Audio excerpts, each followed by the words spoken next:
कह रहा है कि 1856 में से 1856 में से कौन सी छोटी संख्या घटाई जाए। न्यूनतम का मतलब होता है छोटी। कौन सी छोटी संख्या घटाई जाए कि उसका जो शेषफल है वो 7, 12 और 16 से विभक्त कर दिया जाए। जब उसको भाग दिया जाए तो शेषफल, इसको हर एक कंडीशन में इसको शेषफल चाहिए कितना, 4। जब जब कहे कि कौन सी संख्या है जो इतना इतना से विभक्त हो या विभाजित करे, तो इसके लिए हम क्या निकालेंगे, एलसीएम। किसका किसका, 7, 12 और 16। इसका 7, 12, 16 का निकालिएगा तो 2 से भाग लगेगा, 2 6 12, 2 8 16, फिर 2 से 3 और 4 अब लगेगा।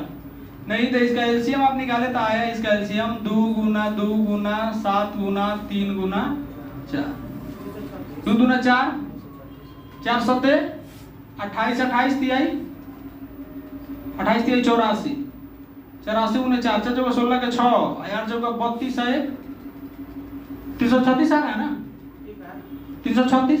यानी इसका एलसीएम तो आया कितना जी, 300। लेकिन आपको कहां के आसपास संख्या कह रहा है, 1856 के आसपास। 1800 तो न्यूनतम संख्या घटाना है, तो 1856 में से कौन सी संख्या घटाएंगे जो प्रत्येक दशा में शेष कितना बचना चाहिए, 4। ठीक है, तो अब हम क्या करेंगे, इसमें भाग देंगे कितना से, 336 से। तो 336 से हम पहले भाग दे देते हैं कितना में, 1856 में। जब 1856 में भाग दीजिएगा तो क्या मतलब कटेगा, 8 5 40, 5 मतलब कटाइए इसको, ठीक है ना।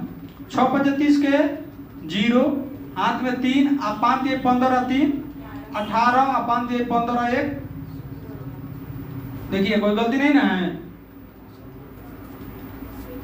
फिर 6 7 और कितना, यानी शेष कितना बच जा रहा है, 100। यानी 336 से कटने के लिए इस संख्या से 176 को ज्यादा है, तो पहले उस संख्या को घटा लीजिए। पहले उस संख्या को घटाइए कि एग्जैक्ट कौन संख्या है जो 336 से पूरा पूरा कट रही है। तो जब 1856 में से घटाना था 176, लेकिन 176 नहीं घटाएंगे, कितना घटाएंगे, 4 कम इसे, क्योंकि 4 संख्या बचा के रखना है। आपके पास जैसे 176 रुपये किसी काम किया, 176 को बच गया, तो आपसे पूछेगा कि कै रुपया बचा आपके पास, तो आपको ये कि 176 रुपये बचे। सामने से कह रहा है नहीं 4 वो अपना पास रखना भी है आपको, तो कितना दीजिएगा, तो 4 को कम करके दीजिएगा, क्योंकि 4 को बचाना है तो कितना हो जाएगा, 100।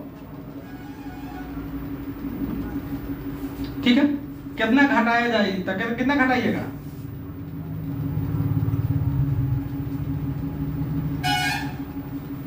कितना घटाया जाएगा, 176। लेकिन सवाल में कह रहा है 4 को, 4 को बचने के लिए नहीं कहता तो पूरा पूरा 176 को क्या कर देते, घटा देते।